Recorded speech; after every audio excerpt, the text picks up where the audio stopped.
നമസ്കാരം. ന്യൂസ് കേരള പ്രധാന വാർത്തകളുമായി CK നാസർ, കാഞ്ഞങ്ങാട്. താമരശ്ശേരിയിൽ വിദ്യാർത്ഥികൾ തമ്മിലുണ്ടായ ഏറ്റുമുട്ടലിൽ ഗുരുതരമായി പരിക്കേറ്റ് കോഴിക്കോട് മെഡിക്കൽ കോളേജ് ആശുപത്രിയിൽ തീവ്രപരിചരണ വിഭാഗത്തിൽ ചികിത്സയിലായിരുന്ന 16-കാരൻ മരിച്ചു. താമരശ്ശേരി MJ ഹയർ സെക്കൻഡറി സ്കൂളിലെ 10ാം ക്ലാസ് വിദ്യാർത്ഥിയും താമരശ്ശേരി ചുങ്കം പാലോറക്കുന്ന് ഇക്ബാലിൻ്റെ മകനുമായ മുഹമ്മദ് ഷഹബാസാണ് ഇന്ന് പുലർച്ചെ 1 മണിയോടെ മരിച്ചത്. താമരശ്ശേരി വേൾപൂർ റോഡിലെ ട്യൂഷൻ സെൻ്ററിനു സമീപം വ്യാഴാഴ്ച വൈകിട്ട് 6:30 മണിയോടെയായിരുന്നു സംഘർഷം. സംഭവവുമായി ബന്ധപ്പെട്ട് ട്യൂഷൻ സെൻ്ററിൽ പഠിക്കുന്ന താമരശ്ശേരി GVHSSലെ 5 10ാം ക്ലാസ് വിദ്യാർത്ഥികളെ താമരശ്ശേരി പോലീസ് കസ്റ്റഡിയിലെടുത്തിട്ടുണ്ട്. ട്യൂഷൻ സെൻ്ററിലെ 10ാം ക്ലാസ് വിദ്യാർത്ഥികളുടെ യാത്രയയപ്പ് പരിപാടിയോടനുബന്ധിച്ചുണ്ടായ കലാപരിപാടികൾക്കിടയിൽ നടന്ന വാക്കേറ്റവും കയ്യാങ്കളിയുമാണ് സംഘർഷത്തിലേക്ക് നയിച്ചത്. കുട്ടികൾ മാത്രമല്ല മുതിർന്നവരും മകനെ ക്രൂരമായി മർദ്ദിച്ചുവെന്ന് താമരശ്ശേരി സംഘർഷത്തിൽ മരണപ്പെട്ട മുഹമ്മദ് ഷഹബാസിൻ്റെ പിതാവ് ഇക്ബാൽ പറഞ്ഞു. മർദ്ദനമേറ്റ് തിരിച്ചെത്തിയ മകൻ വീട്ടിലെത്തി ഛർദ്ദിച്ചെന്നും മർദ്ദിച്ചവരെ നിയമത്തിൽ മുന്നിൽ കൊണ്ടുവരണമെന്നും പിതാവ് പറഞ്ഞു. കൊല്ലം മൺറോത്തുരുത്തിൽ മധ്യവയസ്കനെ 21-കാരൻ വെട്ടിക്കൊന്നു. മൺറോത്തുരുത്ത് സ്വദേശി സുരേഷാണ് മരിച്ചത്.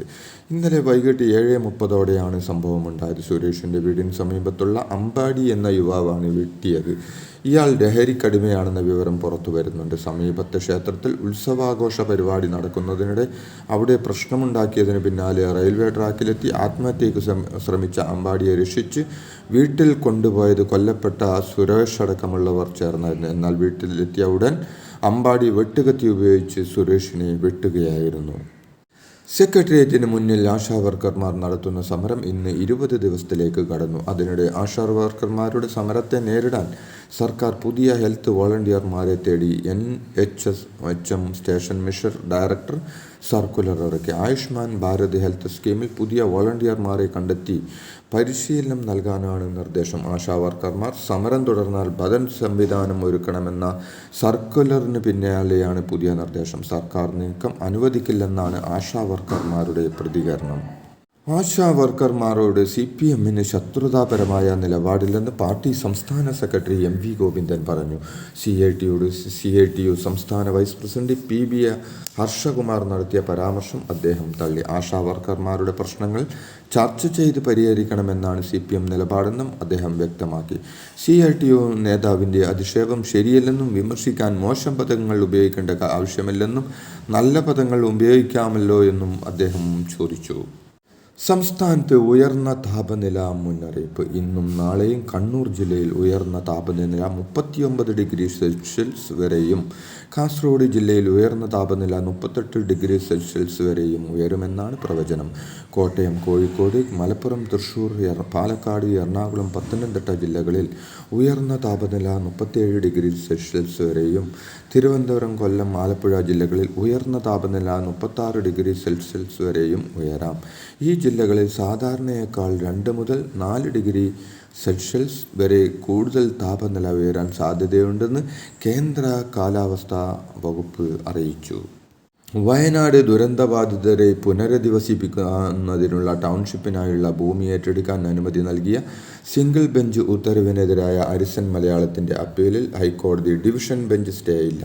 ഇടക്കാല ഉത്തരവ് നൽകാൻ ഡിവിഷൻ ബെഞ്ച് വിസമ്മതിച്ചു. അപ്പീൽ ഡിവിഷൻ ബെഞ്ച് ഫയലിൽ സ്വീകരിക്കുകയും പുനരധിവാസം തടസ്സപ്പെടരുത് എന്ന് ഡിവിഷൻ ബെഞ്ച് പരാമർശിക്കുകയും ചെയ്തു. കേസ് വരുന്ന 13-ന് വീണ്ടും പരിഗണിക്കും. വയനാട് പുനരധിവാസത്തിൽ വീഴ്ചയെന്നാരോപിച്ച് UDF നടത്തിയ കളക്ട്രേറ്റിൻ്റെ ഗേറ്റുകൾ വളഞ്ഞുള്ള ഉപരോധം സംഘർഷത്തിലായി. സമരം ചെയ്യുന്ന ദുരന്തബാധിതർക്ക് പിന്തുണ പ്രഖ്യാപിച്ചുള്ള രാപ്പകൽ സമരത്തിന് ശേഷമായിരുന്നു കളക്ട്രേറ്റിൻ്റെ ഗേറ്റുകൾ വളഞ്ഞ് ജീവനക്കാരെ ഉള്ളിലേക്ക് കടത്തിവിടാതെയുള്ള UDF ഉപരോധം. സമരത്തിനിടെ ചില ജീവനക്കാർ കളക്ട്രേറ്റിനുള്ളിലേക്ക് കടക്കാൻ ശ്രമിച്ചതോടെയാണ് സംഘർഷം ഉടലെടുത്തത്. വയനാട്ടിലെ ദുരന്തബാധിതരുടെ പ്രശ്നങ്ങളുമായി ബന്ധപ്പെട്ട് അവശേഷിക്കുന്ന കാര്യങ്ങളിലടക്കം ഫലപ്രദമായ തീരുമാനമെടുത്തതായി റവന്യൂ മന്ത്രി K രാജൻ പറഞ്ഞു. 61 ദിവസത്തിനകം ദുരന്തബാധിതരുടെ പുനരധിവാസത്തിനായി 2 എസ്റ്റേറ്റ് ഏറ്റെടുത്തുവെന്നും ദുരന്തത്തിൽ വീടുകൾ നഷ്ടപ്പെട്ടവരുടെയും വീടുണ്ടായിരുന്ന സ്ഥലത്തേക്ക് പോകാനാവാത്തവരുടെയും ലിസ്റ്റാണ് തയ്യാറാക്കിയതെന്നും ഇവരെയാണ് 1ഉം 2ഉം ഘട്ടമായി തയ്യാറാക്കുന്ന പട്ടികയിൽ ഉൾപ്പെടുത്തിയതെന്നും അദ്ദേഹം പറഞ്ഞു. ഇടുക്കിയിലെ വിനോദസഞ്ചാര കേന്ദ്രമായ പരുത്തുംപാറയിൽ നടന്നിരിക്കുന്ന മുന്നാറിനേക്കാൾ വലിയ ഭൂമി കയ്യേറ്റമെന്ന് പ്രത്യേക അന്വേഷണ സംഘത്തിന്റെ കണ്ടെത്തൽ. കയ്യേറ്റത്തിന് റവന്യൂ സർവേ ഉദ്യോഗസ്ഥർ കൂട്ടുനിന്നതായും IG കെ സേതുരാമൻ, മുൻ ഇടുക്കി ജില്ലാ കളക്ടർ H ദിനേശൻ എന്നിവരുടെ നേതൃത്വത്തിലുള്ള സംഘം ഹൈക്കോടതിയിൽ സമർപ്പിച്ച റിപ്പോർട്ടിലുണ്ട്. കയ്യേറ്റം മറച്ചുവെക്കാൻ റവന്യൂ രേഖകൾ ഉദ്യോഗസ്ഥർ മനഃപൂർവ്വം നശിപ്പിച്ചതായും അന്വേഷണ സംഘം കണ്ടെത്തി.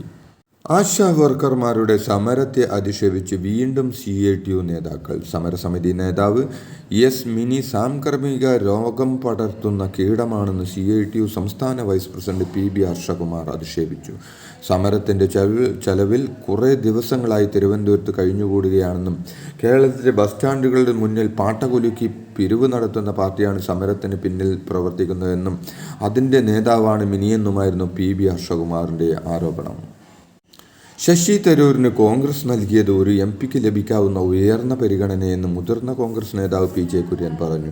അദ്ദേഹത്തിന് വ്യക്തിപരമായ സ്വാധീനം വോട്ടർമാർക്കിടയിൽ കുറഞ്ഞുവെന്നും മണ്ഡലത്തിൽ സജീവമല്ലാതിരുന്നതുകൊണ്ടാണ് കഴിഞ്ഞ തെരഞ്ഞെടുപ്പിൽ ഭൂരിപക്ഷം കുറഞ്ഞതെന്നും PJ കുര്യൻ പറഞ്ഞു. മതവിദ്വേഷ പരാമർശ കേസിൽ PC ജോർജിന് ഈരാറ്റുപേട്ട മജിസ്ട്രേറ്റ് കോടതി ജാമ്യം അനുവദിച്ചു. PC ജോർജിന്റെ ജാമ്യത്തെ പ്രോസിക്യൂഷൻ എതിർത്തിരുന്നുവെങ്കിലും കോടതി ജാമ്യം അനുവദിക്കുകയായിരുന്നു. റിമാൻഡിലായതിന് പിന്നാലെ ECG വേരിയേഷനെ തുടർന്ന് PC ജോർജിനെ കോട്ടയം മെഡിക്കൽ കോളേജിലെ കാർഡിയോളജി ICUവിൽ പ്രവേശിപ്പിച്ചിരുന്നു. നിലവിൽ ജോർജിന്റെ ആരോഗ്യം തൃപ്തികരമാണ്. PC ജോർജിനെതിരെ കേസ് കൊടുത്തവർക്ക് നന്ദിയെന്ന് ഷോൺ ജോർജ്. കേസ് ഇല്ലായിരുന്നുവെങ്കിൽ പിതാവിൻ്റെ ആരോഗ്യ പ്രശ്നങ്ങൾ അറിയാൻ കഴിയില്ലായിരുന്നുവെന്ന് PC ജോർജിന് ജാമ്യം ലഭിച്ചതിനു പിന്നാലെ ഷോൺ ജോർജ് മാധ്യമങ്ങളോട് പ്രതികരിച്ചു. സിനിമയിലെ വയലൻസ് നിയന്ത്രിക്കണമെന്ന് കോൺഗ്രസ് നേതാവ് രമേശ് ചെന്നിത്തല പറഞ്ഞു. സിനിമകളിലെ അക്രമങ്ങൾ യുവാക്കളെ സ്വാധീനിക്കുന്നുണ്ടെന്നും ഇതിൽ സർക്കാർ ഇടപെടൽ അത്യാവശ്യമാണെന്നും ചെന്നിത്തല പറഞ്ഞു.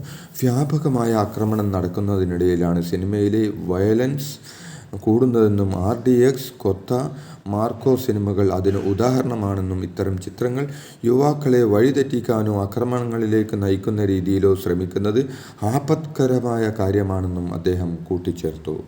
കേരളത്തിലെ സാമ്പത്തികമായി പിന്നോക്കം നിൽക്കുന്ന കുടുംബങ്ങൾക്ക് സൗജന്യ അതിവേഗ ഇന്റർനെറ്റ് സേവനം നൽകുന്ന K-Phone പദ്ധതിക്കായി ഓൺലൈൻ അപേക്ഷയ്ക്ക് തുടക്കമായെന്ന് അധികൃതർ അറിയിച്ചു. പദ്ധതിയുടെ ഭാഗമായി BPL വിഭാഗത്തിലുള്ള കുടുംബങ്ങളിലേക്ക് K-Phone കണക്ഷനുകൾ ലഭ്യമാക്കുന്നതിനായി ഇപ്പോൾ ഓൺലൈനിൽ അപേക്ഷിക്കാം.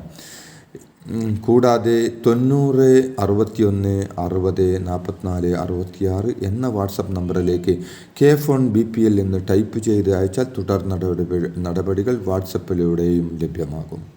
എല്ലാ അടിയന്തര സേവനങ്ങളും ഇനി ഒറ്റ നമ്പറിൽ ലഭിക്കുമെന്ന് കേരള പോലീസ്, ഫയർഫോഴ്സ്, ആംബുലൻസ് എന്നിങ്ങനെ എല്ലാ അടിയന്തര സേവനങ്ങൾക്കും 112 എന്ന നമ്പറിൽ വിളിക്കാം. അടിയന്തര സേവനങ്ങൾക്ക് രാജ്യം മുഴുവൻ ഒറ്റ കൺട്രോൾ റൂമിലേക്ക് മാറുന്നതിൻ്റെ ഭാഗമായുള്ള ERSS സംവിധാനത്തിൻ്റെ ഭാഗമായാണ് പോലീസ് സേവനങ്ങൾ 100-ൽ നിന്ന് 112 എന്ന നമ്പറിലേക്ക് മാറ്റിയിരിക്കുന്നത്. ഇതോടെ ഇന്നത്തെ പ്രധാന വാർത്തകൾ സമാപിച്ചു. നന്ദി, നമസ്കാരം.